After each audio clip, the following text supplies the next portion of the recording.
Hey everyone, and welcome to Cricket SWAC Gameday, presented by Pepsi Zero Sugar. I'm Tolly Carr in Atlanta. It is week 6. We're in the middle of homecoming season, the middle of the season, and we have some big matchups to talk about this weekend, and some eye-openers from last weekend as well. Today's show is brought to you by Cricket. Smile your own cricket. Pepsi Zero Sugar, official partner of the Southwestern Athletic Conference.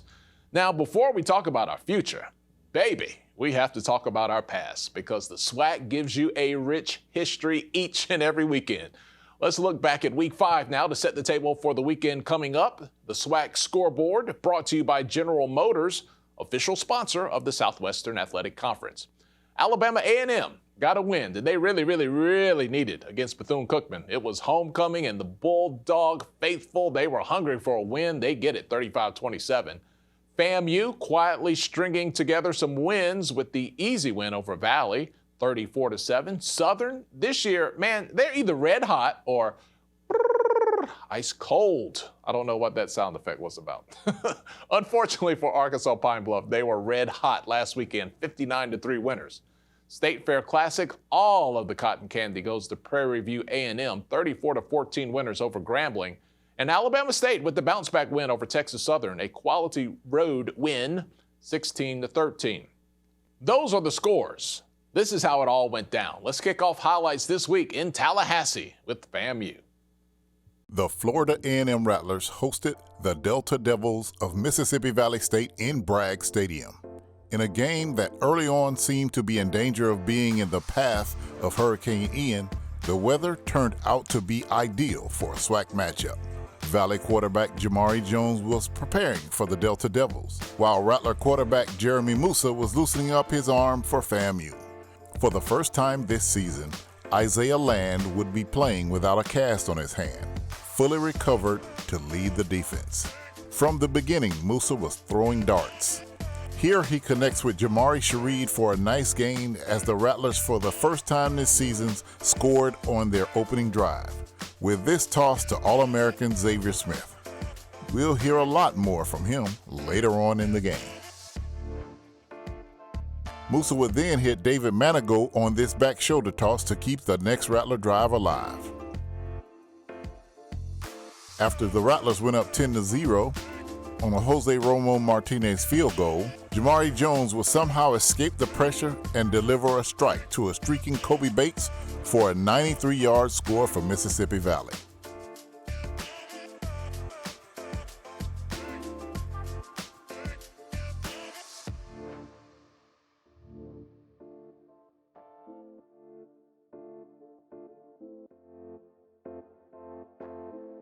The next Rattler drive stalled, but All-American punter Chris Fadul perfectly placed this pooch punt, and FAMU's Tevin Griffey made an acrobatic save, allowing the Rattlers to down the ball inside the 1-yard line. Musa went right back to work with this dime to David Manigault over a Valley defender.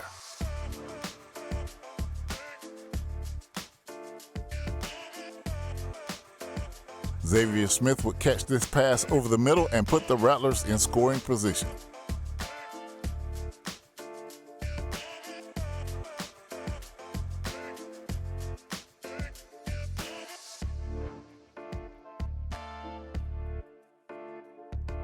Terrell Jennings, taking the direct snap, waltzes into the end zone untouched.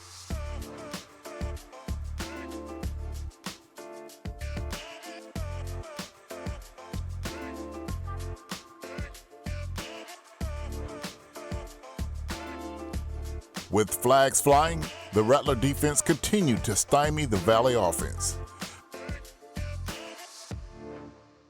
Kamari Stevens stops Valley right in their tracks. Smith would catch another dime from Musa and fade out of bounds.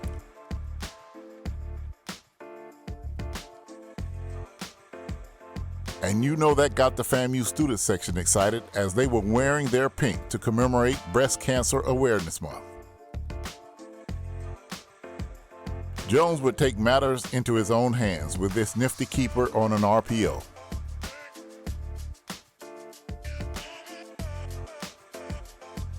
Just as quickly, the Delta Devils would self-destruct with a high snap over Jones' head, resulting in great field position for the Rattlers after the punt.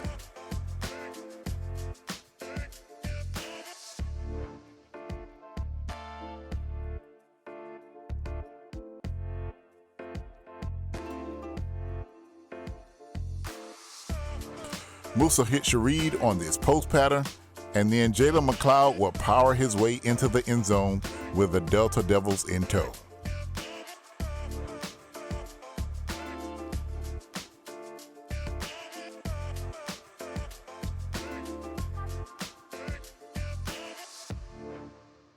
Jalen Jones delivered the pass, and Courtney Cox delivered the blow. He led with his shoulder, and those flags you saw were picked up.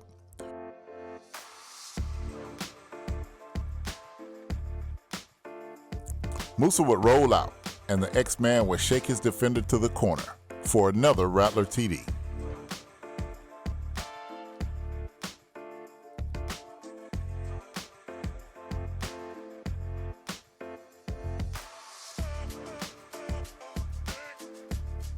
As has become a tradition in the Willie Simmons era at FAMU, after the win, Simmons directs the Marching 100 for a tune.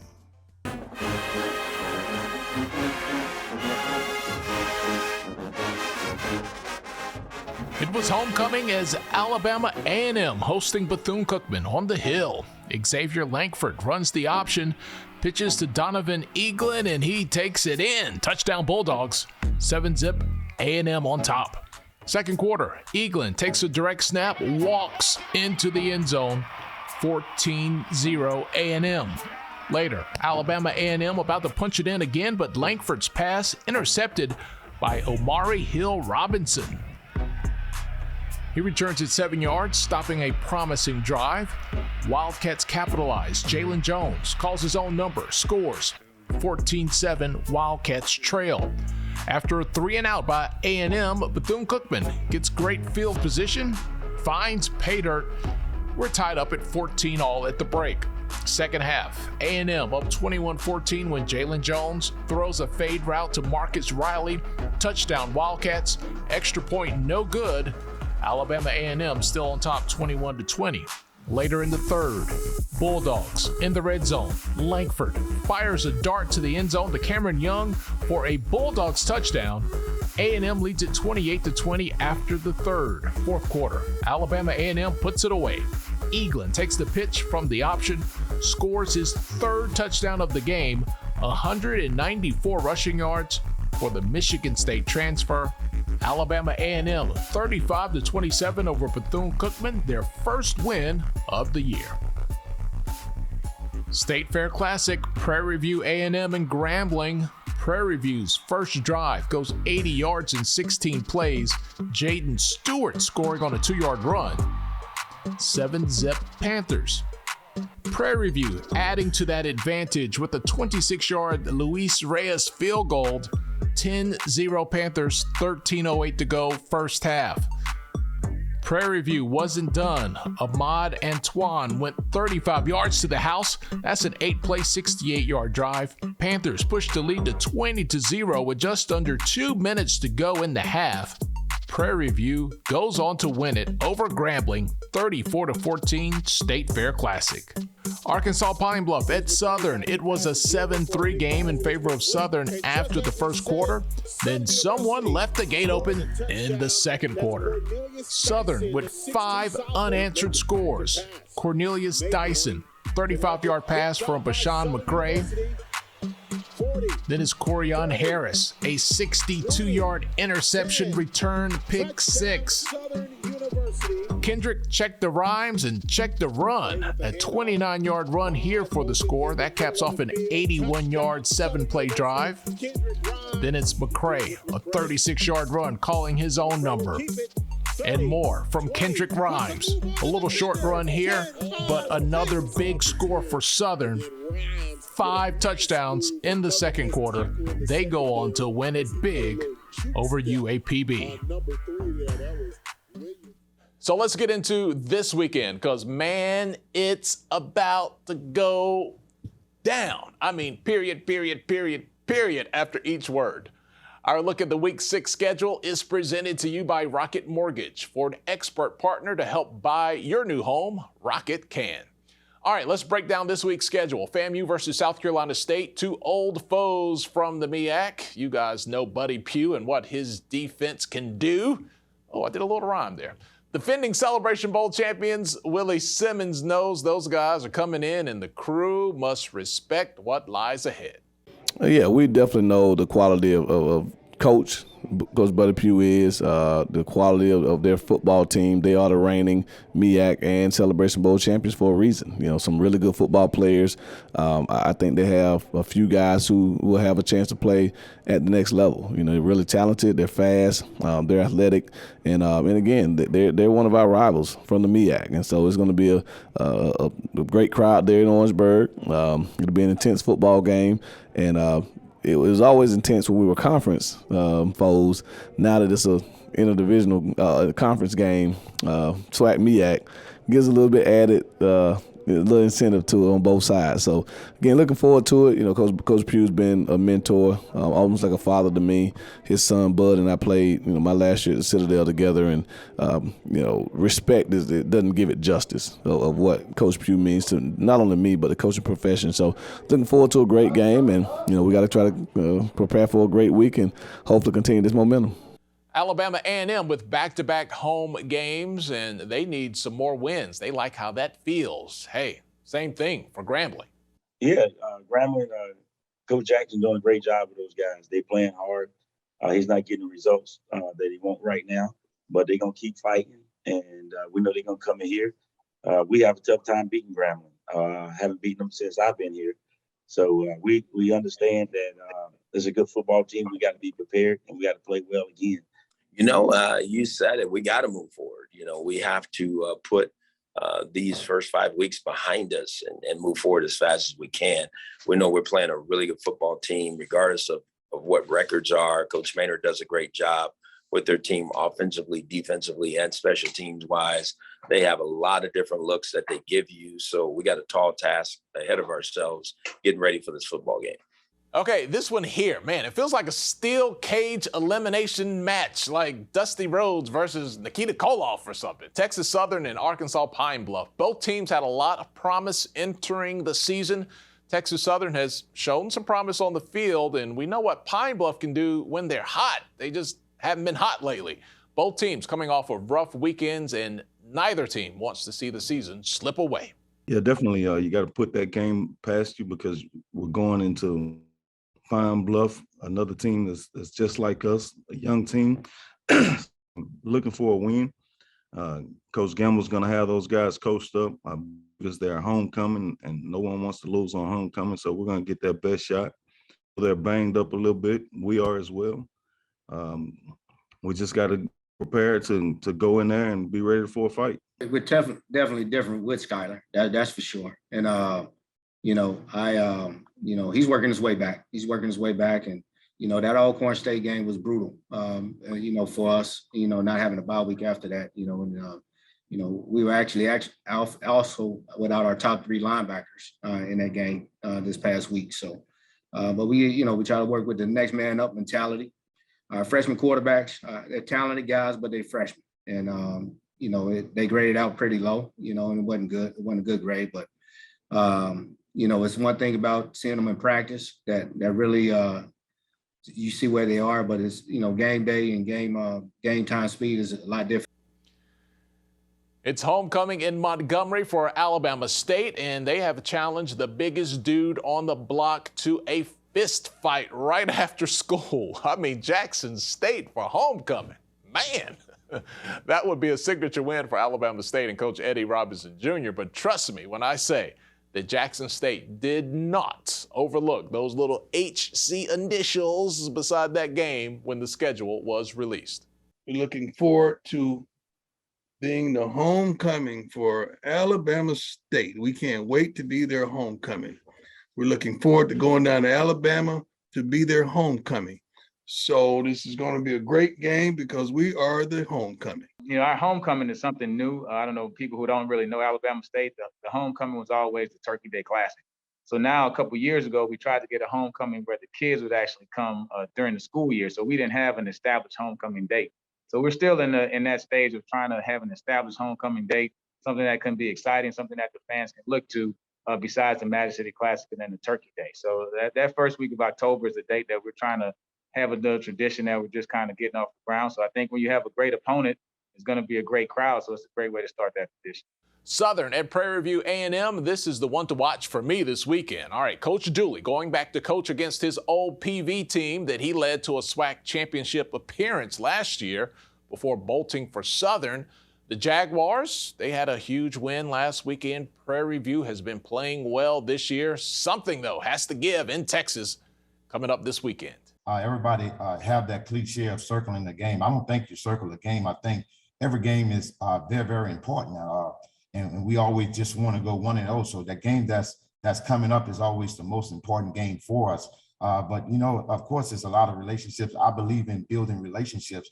And I believe in the only way that you can keep a good relationship when you go back to places that you accept it. So, yeah, it's a lot of guys there that I recruited, a lot of coaches that I coached and worked with. So there's no question about it. And I know it's just going to be a well-fought game, a hard-fought game with I would say two good football teams and two well-established coaching staffs. It's a big week, you know. Guys know each other.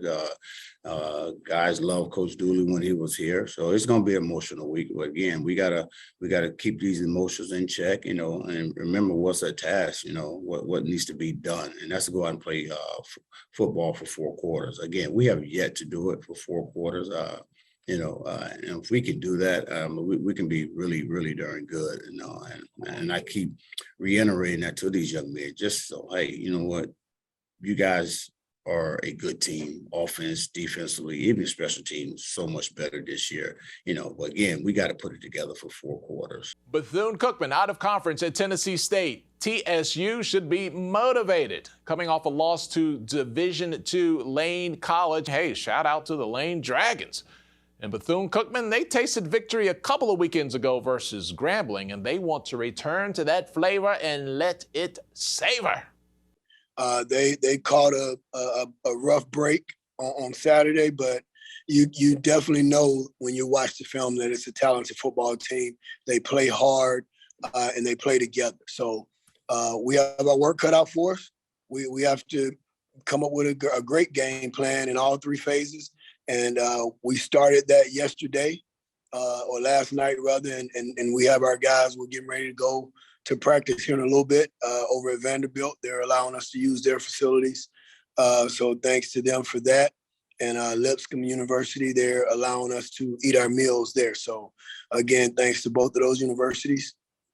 But we know we have a great football team that we have to face on Saturday, and we're starting to prepare for them as we speak. Battle of Mississippi Part 2. Mississippi Valley State hosting Alcorn State. This will be a duel in the Delta. It does not need a lot of hype to get this one going. You know, it's always tough to travel to Valley. You know, I think the last few times we was at Valley last year and the years before, we came out kind of slow and didn't play as well as we should have, but still came out with a victory. But just to get these young men to understand, you know, how important it is to be ready to play against a good football team that Coach Dancy will put out there, you know, in terms of what they do defensively, by him being a defensive guy, and just what they do offensively, kind of just pound the football. But, you know, just coming out of the gate's going to mean a lot to us. How well we can have these guys prepared to go play a physical ball game at Valley. So it's going to be big on us, and in terms of what we got to do to win a ball game. We have a lot on our plate playing against this team, man. A very good football team as you watch them on film, and defensively they've gotten a whole lot better as well. So it's going to be a good game. Of course, in-state rivalry game. There's nothing. You don't have to say too much to get this, get the guys going to get, you know, against the in-state opponent. So we're just looking forward to it, looking forward to the challenge, going out here and having a great week of practice. All right, time now for the SWAC Players of the Week for their performances in Week 5. Players of the Week brought to you by Pepsi Zero Sugar, official partner of the Southwestern Athletic Conference.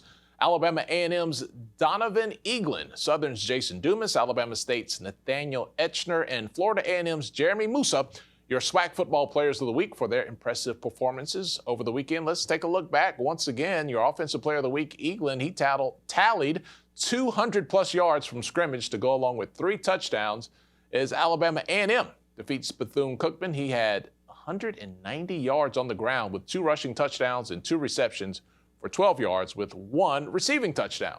All right, your defensive player of the week, Dumas. He was a key contributor for Southern over the weekend, helping the Jags claim that big 59-3 win over Arkansas Pine Bluff. He had 5 tackles, including 2.5 tackles for loss to go along with 1.5 sacks. Dumas also picked up a quarterback hurry during the contest, and man, Southern held UAPB to 3 total yards. Let me repeat that. 3 total yards rushing on 20 attempts. Specialist of the week, Eckner, accounted for 10 of the Hornets' 16 points during a 16-13 road win over Texas Southern. He had field goals 27, 31, 42. He hits a 42-yarder, which was his career long, and his 3 successful attempts, also a career best. Way to go there. Newcomer of the week, Jeremy Musa, led the Rattlers to a 34-7 win over Mississippi Valley State. Let's see, he had 26 completions, 291 yards, and 2 touchdowns, and that win gave the Rattlers their 13th straight win at Bragg Stadium. That is the 2nd longest streak in the nation. All right, so as the Rattlers continue to strike and strike and strike again at home, there's been a clear case of the rise of Isaiah Land, the All-American defensive end for FAMU. He was the Defensive Player of the Year in the FCS just a season ago, but this year it was a little slow out of the gate. We had the certification issues in the first game of the season against North Carolina, and it just seemed to throw the timing off on this season's performance. But now, Land is rolling once again. You had a moment during the summer where you were like, man, I think I might transfer. Like, you hit the portal, and then you came back real quick. Like, you didn't even go anywhere. Yeah. What was that period like for you, those couple of days? I was watching the draft, and, like, I just saw how they were doing all the HBCU players, like James Houston, Bell. I just saw how they was, like, they wasn't lowballing because they got drafted. But I felt like James Houston, Carter at least would have been 4th round. Carter was locked down tackle. He was better than most of the FBS tackles I done seen. I got into the portal because that was the last day to actually go in the portal and be eligible for the fall still. So I just got into the portal just to weigh my options because I was like, I want to get drafted, you know. I want to put if I feel like I don't want to be a 1st round DN in the SWAC and they draft me 6th round or undrafted. I feel like if I could play 1st round football, 2nd round football, then I should be put there.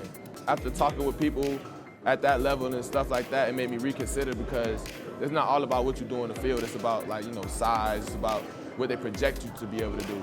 So I stayed because I really didn't want to leave. I really want to stay and play with my brothers. I always talk about how no school gave me a chance in high school, only but FAMU. They came and got me the week before signing day. And I said, whatever school give me a chance, I'm going to stick with them. Welcome to Isaiah Land. His teammates simply call him Zay. His mother named him Isaiah Land, and he roams the football field for the Florida A&M Rattlers. They know him in the MEAC. They also know him in the SWAC. NFL scouts know him, and they come in pairs to see him in person. Opposing teams plan for him. There's not a snap where opposing quarterbacks don't account for him in their pre-snap routines. In 2021, he received the ultimate honor, being named the Buck Buchanan Award winner for being the top defender in all of NCAA FCS. This year was not an ideal beginning. He had to sit out the first game on a compliance technicality, and because of the delay, he was not fully prepared to play against Jackson State in the second game and got dehydrated early on and wouldn't return. That start would not deter a persistent Land, though. He would come back home to Tallahassee and reset his season. Against Albany State, he began to look like himself. Still, with an off-season hand injury, his hand was heavily wrapped, preventing him from totally grasping runners and quarterbacks. He would improve against Alabama A&M, almost being his normal self. Then came Mississippi Valley, and the cast was off, and it was obvious. He terrorized the backfield and showed why pro scouts have him ranked so high on their boards. Land is looking to close out his FAMU career with a bang. He's once again on a mission to prove he is the best defender in the league. So ball carriers might want to find out where 31 is before the play. And we'll see how this season plays out for Mr. Land.